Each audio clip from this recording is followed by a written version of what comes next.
नहीं दिखाया गया। जाहिर है जो बात इतनी बार दोहराई गई, इतनी बार सुनी गई, उस पर विश्वास ना करने का कोई कारण नहीं है। मैं भी वर्षों यही मानता रहा कि श्री राम ने मां सीता को त्याग दिया और यह उनकी बहुत बड़ी भूल थी। स्त्री जाति के प्रति उनका अनादर था। वाल्मीकि रामायण और रामचरितमानस के अलावा भी रामायण के लगभग 300 अलग अलग रूप हैं।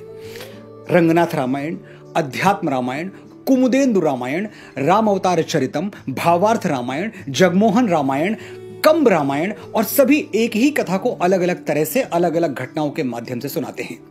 कहीं कुछ लिखा हुआ है तो कहीं कुछ और। राम की कथा ही नहीं, पात्रों के चरित्र और घटनाओं का स्वरूप भी एक दूसरे से काफी अलग है।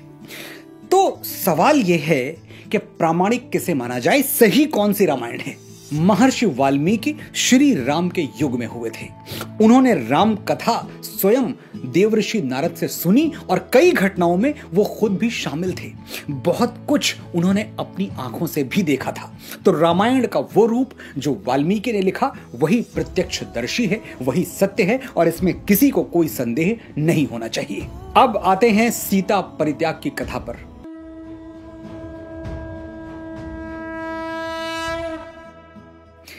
ये पूरी कहानी रामायण के उत्तरकांड में लिखी गई है।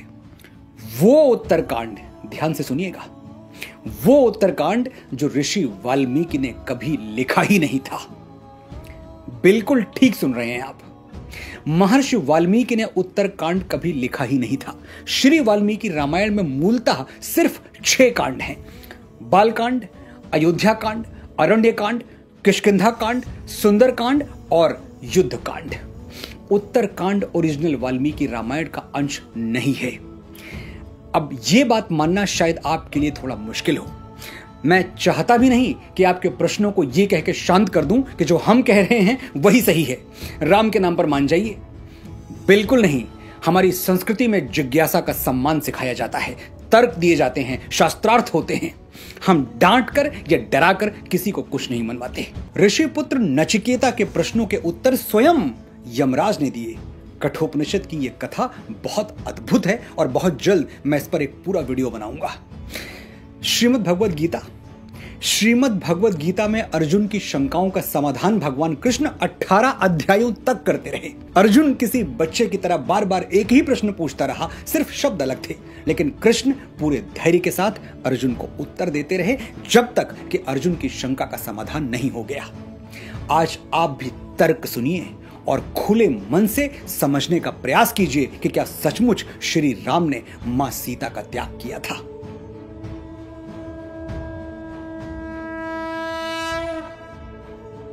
आपने अंग्रेजी के नॉवेल्स पढ़े होंगे। अक्सर वो समाप्त कैसे होते हैं? And they lived happily ever after. वो खुशी खुशी एक दूसरे के साथ रहने लगे। इसके बाद कहने के लिए कोई कहानी नहीं बचती। वाल्मीकि रामायण के युद्ध कांड का 128वां सर्ग कहता है, श्री राम राजा बन गए, विभीषण लंका चले गए, सुग्रीव किष्किंधा लौट गए, भरत सेनापति नियुक्त हो गए, और इसके बाद श्लोक संख्या 95 से लेकर 106 तक हैप्पीली एवर आफ्टर का वर्णन है। कैसे श्री राम और सीता साथ रहते हुए खुशी खुशी अयोध्या पर राज करने लगे। श्लोक संख्या 106 के बाद क्या है? फलश्रुति। अब फलश्रुति क्या है? प्रथम वेद ऋग्वेद से लेकर जितने भी आस्तिक ग्रंथ रचे गए हैं उनके अंत में फलश्रुति लिखने की परंपरा है। फलश्रुति यानी सुनने का फल। ये कथा सुनने और सुनाने का क्या शुभ फल होगा। हनुमान चालीसा की फलश्रुति आपको जरूर याद होगी। जय जय जय हनुमान गोसाई, कृपा करहु गुरुदेव की नाई, जो सतबार पाठ कर कोई, छूट ही बंदी महासुख होई, जो यह पढ़े हनुमान चालीसा, होए सिद्ध साखी गौरी सा।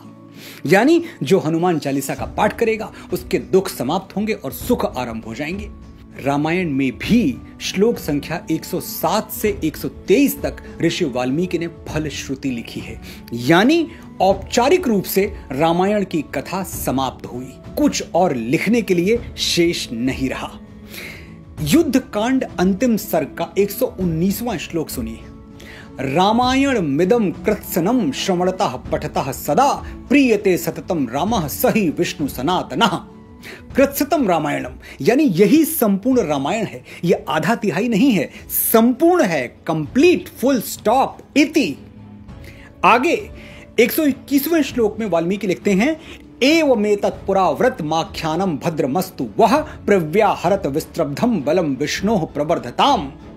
यानी ये इतिहास संपन्न हुआ, इसे ऐसे ही गाया जाए और इसे पढ़ने और गाने वालों का कल्याण हो। ऐसा लिखकर वाल्मीकि राम की कथा को पूर्ण घोषित कर देते हैं। जब कथा पूर्ण हो गई तो फिर अचानक उत्तर रामायण कहां से आ गया? साफ जाहिर है कि उत्तर कांड बाद में जोड़ा गया और वो पूरी तरह काल्पनिक है। ऐसा क्यों किया गया मैं नहीं जानता, लेकिन इसमें राम और सनातन के विरुद्ध षड्यंत्र की गंध तो आती है। रामायण का उत्तरकांड पढ़ते हुए बार बार लगता है कि जानबूझकर राम को कलुषित करने का, उनकी छवि को बिगाड़ने का प्रयास किया जा रहा है। उत्तरकांड का एक श्लोक है, सीता मादाय हस्तेन मधुमैरेयकम शुचि पाययामास काकुत्स्थः शचीमिव पुरंदरः। यानी भगवान राम सीता जी का हाथ पकड़कर उनको मैरेयक मधु पिला रहे हैं, मदिरा पिला रहे हैं। पूरी रामायण में कहीं भी श्री राम मदिरा पीते हुए नहीं पाए गए और अचानक उत्तरकांड में वो सीता को मदिरा पिलाने लगे। क्या यह विश्वास करने योग्य है? यह श्लोक 42वें सर्ग से है। इसी सर्ग में आगे लिखा गया है, मनोभिरामा रामास्ता रामो रमयताम वरह रमयामास धर्मात्मा नित्यम परम भूषितः। यानी श्री राम वारांगनाओं को, वेश्याओं को प्रसन्न कर रहे हैं और उनका नृत्य देख रहे हैं। जो भगवान राम जीवन भर एक नारी व्रत धारण किए रहे, सीता के अलावा जिनके जीवन में किसी स्त्री की छाया तक नहीं मिलती, वो वेश्याओं का नृत्य देख रहे हैं। राम के चरित्र पर यह लांछन नहीं तो और क्या है? और ये लांछन महर्षि वाल्मीकि क्यों लगाएंगे, जो राम को विष्णु से भी बड़ा मानते हैं, उनको महाविष्णु कहते हैं। युद्ध कांड में वाल्मीकि राम को भ्रातृभि सहिता श्रीमान कह के संबोधित करते हैं। यानी श्री कौन है? देवी सीता। वो हमेशा राम के साथ रही, तभी वो श्रीमान कहलाए। हमेशा राम के साथ रही, ध्यान दीजिएगा। युद्ध कांड के 128वें सर्ग में वाल्मीकि साफ साफ लिखते हैं कि भगवान राम ने सीता जी के साथ हजारों वर्षों तक अयोध्या पर राज किया और सैकड़ों अश्वमेध यज्ञ किए। राज्यम 10 सहस्त्राणि प्राप्य वर्षाणि राघवः शताश्वमेघा ना जन्हे सदस्वान भूरि दक्षिणान। जब हजारों वर्षों तक राम सीता के साथ रहे तो वनवास कब दिया? लेकिन यह तो सच है कि अग्नि परीक्षा मां सीता ने दी थी, अयोध्या में नहीं, लंका में। सीता ने रावण वध के बाद अपने निष्कलंक सतीत्व का उदाहरण प्रस्तुत करने के लिए अग्नि परीक्षा दी थी, ना कि राम का संदेह दूर करने के लिए, क्योंकि राम को तो कभी अपनी सीता पर संदेह था ही नहीं।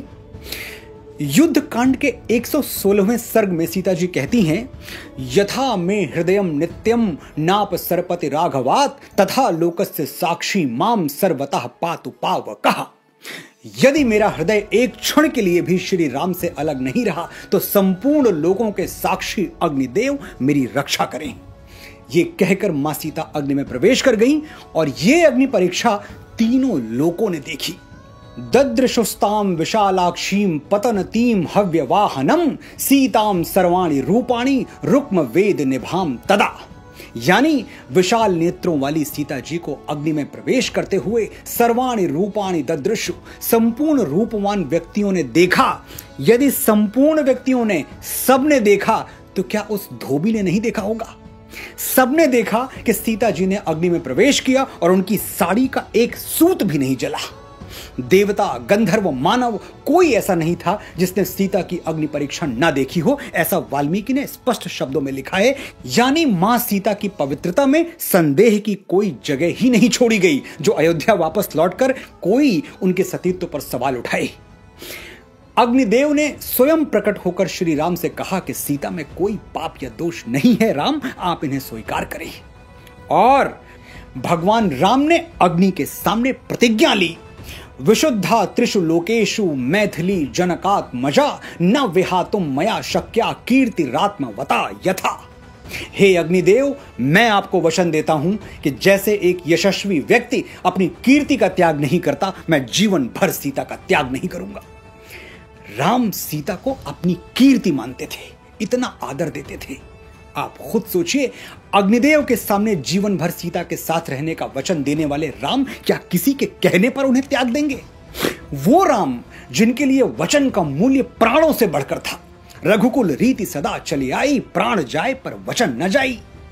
जो अपने पिता के दिए हुए वचन का मान रखने के लिए राजपाट त्याग कर वनवासी बन जाते हैं, वो स्वयं अपने वचनों की रक्षा के लिए क्या नहीं कर सकते, ये सोचिए। मैंने अपनी बात साक्ष्यों, संदर्भों और सबूतों के साथ कह दी। अब आपको कहना है, जब भी कोई सीता परित्याग को लेकर आपके सामने श्री राम के चरित्र पर प्रश्न उठाए, आपको कहना है कि यह झूठ है, छल है, धोखा है और आप इस कपट का सच जान चुके हैं। आपको कहना है कि श्री राम और सीता सिर्फ एक बार अलग हुए थे, जब रावण ने मां सीता का हरण किया था। उसके बाद वो सदा सदा के लिए एक हो गए और हमेशा एक साथ रहे। यह कहना कठिन है कि उत्तर रामायण नाम का ये झूठ रचा किसने, इसका रचयिता कौन है, ये भ्रम फैलाया किसने। लेकिन शोध करने वाले मानते हैं कि लगभग 2500 साल पहले जब भारत भूमि पर कुछ और भी धर्म पनपने लगे, तब हमारे सनातन ग्रंथों के साथ बड़ी मात्रा में छेड़छाड़ हुई।